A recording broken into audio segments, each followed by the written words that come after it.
Yambo bakozi b'Imana dufatikanyije umurimo w'Imana, ndabaramikije mu izina ry'Uwiteka Imana ya Isiraheli ngo mutahe.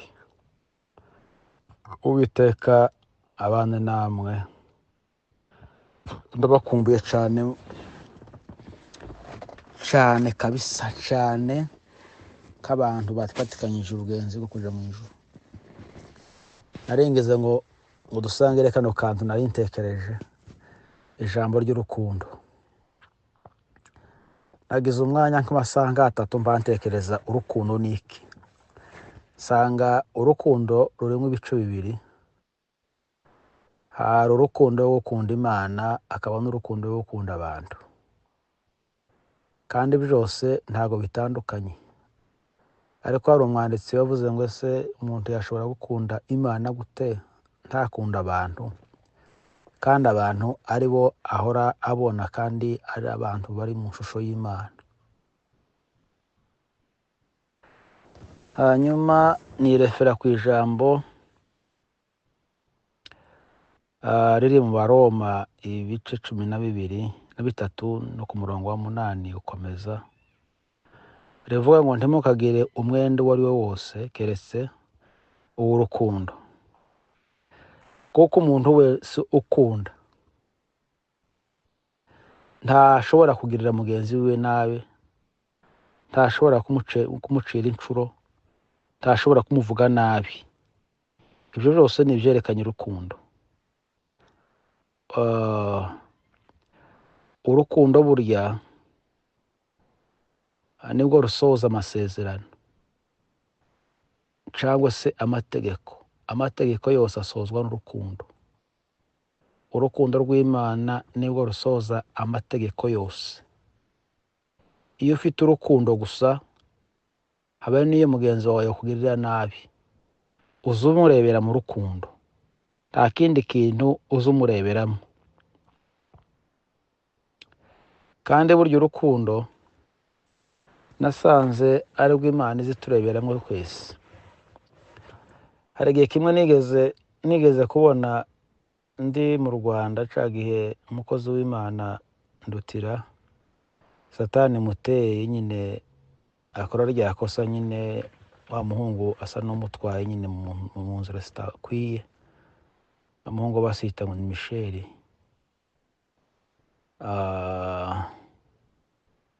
Zo ni ibintu zashize, ariko nashatse nyine gutanga umufano. Umugabo umwe asanga mpantegera indirimbo zandutira cyane, kuko ari inshuti yanje nkunda cyane. Arambwira ngo usenga uracagira ngo indirimbo zandutira n'ikintu ngo yakoze ejo bundi, ngo je nahise sipurima, ngo nakuyemo indirimbo ziwe sinzongera kuzumva kuzagaza mpfuye. Ndamubwira ngo wewe uracari kure cyane. Aho iminsi Ndutira yagufashije mu ndirimbo ziwe, ubihwanyije n'uyu munsi akoze uyu munsi wa none, gafutse gahise kazimya ibintu byose byiza Ndutira yakoze byakunejeje. Ndamubwira ngo jewe ikintu umuntu yankoreye ciza kakimukundira, habe n'iyo nosanga akora icaha gutya ngasanga ari muri action yo gukora icaha. Icyo cano hitamo umbabarira ubwo ngubwo, bivanye n'ikintu ciza yakoze kandi cyakoze ku mutima wanje, cyanteye munezero. Kuko jewe muri urwo rwego ntabwo ndimwe, nageze muri urundi rwego rutari urwo ngubwo. Kuko Yesu baramubashije ngo se ngo umuntu nakosha ngo tuzamubabarire ngo inshuro zingahe. Yesu arababwira ngo muzamubabarire ngo 7 inshuro ngimara 70. Ukoze karikire ni imibare myinshi cyane, kandi izo karikire uzitekereje nawe usanga nta muntu n'umwe uri ku isi wogeza izo nshuro zose. Ni ukuvuga ngo Yesu yashatse kubabwira ko mwebwe muri mu isi kandi muri makosa menshi, ahubwo umuntu naza kosha muzoza mumubabarira mwirengagije ibintu byinshi yakoze kubera urukundo rw'Imana. Hari umwana w'umukobwa waririmbye ejo bundi nibagiye izina ryiwe nza mukurikirana cyane, aravuga ngo umuntu wese ucira umuntu urubanza ngo azababarire, ngo kubera kuko ngo adafite kamere y'Imana. Ariko iyi si ifite abavumbuzi, mwamanezerwa ndahwera ngo umuntu wese ngo uzi ucira umuntu urubanza ngo azobabarire ngo kubera kuko ngo adafite kamere y'Imana. Ni ukuvuga ngo mu yandi magambo, abantu baza baja ku ntebe y'imanza kandi nyiri intebe y'urubanza ahari yicecekeye, noneho abantu bakaja kuri ya ntebe kandi atari iyabo. Timwumvise ariko iyo mwumva mwari kuvuga ngo amen. Quatre plesse vargade chomle evaramble desapasse shalulanda paninga jaloux écoutile. Imana burya si umusinzira, je ndi umusinzira mu murara basanzwe bakwisi, ndi umusinzira obabwari, ariko Imana si umusinzira obabwari, kandi ibitekerezo z'obabwari, amanama y'obabwari Imana ntiziyitaho, ntizijare. Izijare gusa n'ikintu yashize muri nje, kandi ikintu Yesu yakoze gikomeye nuko yitanze ku musaraba, ava amaraso, atanga umubiri we. Hari umuririmbyi wavuze ngo muri ka gashamba k'i Getsemane ngo intumwa zose ngo zamusizeyo, ngo ise nawe ngo aramuzinukwa, ngo natwe ntabwo twashobora kubigereranya. None Yesu ko yahindutse icaha, Imana imutera umugongo, abigishwa bakaza bajana nawe Yesu, ba Petero, ba Yohana, ba Yakobo, na ba Filipo n'abandi, ngo bakamusiga.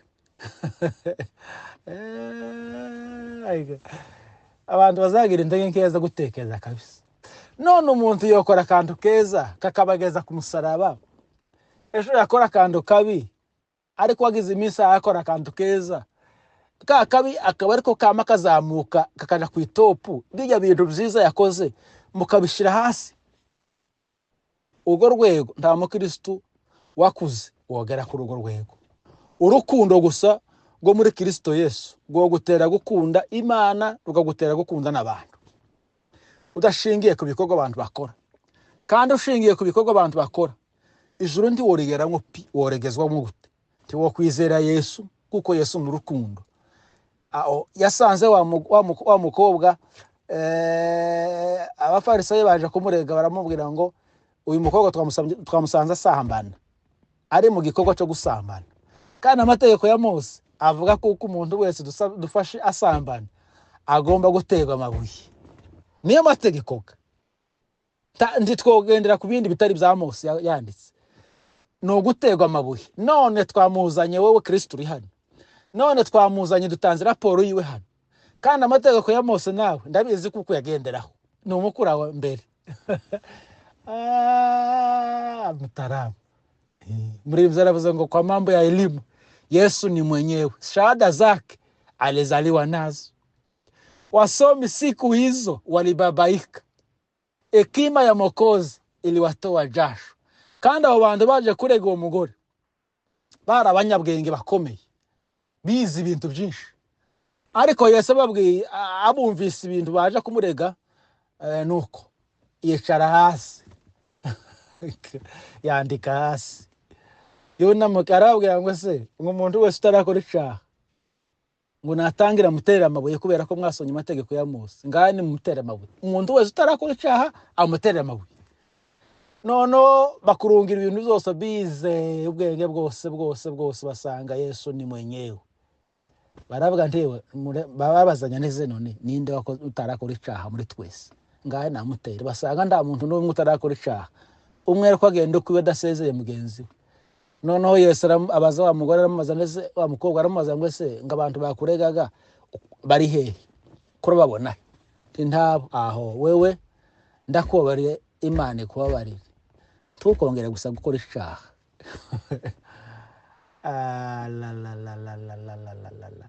Umuntu azana kubwira ngo nyanaka ngo yakoze iki, ngo nyanaka ngo yakoze iki, ngo nyanaka ngo yakoze iki, ngo ntakiri mu murongo bayumbe, ngo ntakiri mu murongo ngo wa Erbeteri, ngo muzamu mufata nk'umuyoboke wanyu, ngo yaramenje, ngo yaragiye amaze namwe mwamubona hagurutse bugatuti mukamutangira kuvuga ngo ingingo yini yaramutupse uyu muntu ntakire mu rugerero mukamura murajiste kandi mwiriste yari beteri mukama mumufuta akama yibagirana gashira mumufuse Yesu aracamufite giwe aracateze amaboko y'imbabazi umuntu nakurica hanone arika mureke dukure dukundane urukundo rwa Kristo muzamurebera ku rugero rwa Paulo yaravuze ngo jewe nageze mu ikirenge mu cya Kristo none namwe simbabwira ngo umugore mu ikirenge mu cya Kristo mubanze mugere ikirenge mu canje